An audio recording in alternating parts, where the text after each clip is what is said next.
السلام علیکم ورحمۃ اللہ وبرکاتہ۔ معروف عالم دین مولانا جلیل احسن ندوی رحمہ اللہ کی مشہور و معروف کتاب سفینہ نجات کے باب سودی کاروبار کے ذیلی عنوان مالدار کی ٹال مٹول ظلم ہے، حدیث نمبر 195 پیش کرنے کی سعادت حاصل کرتا ہوں۔ بسم اللہ الرحمن الرحیم۔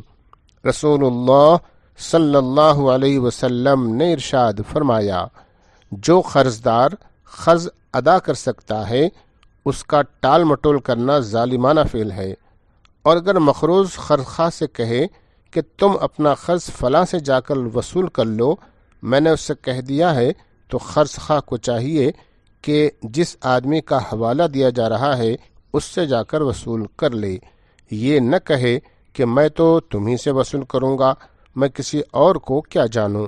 اس حدیث مبارکہ کو روایت کیا ہے بخاری اور مسلم نے، اور اس کے راوی ہیں حضرت ابو ہریرہ رضی اللہ تعالی عنہ۔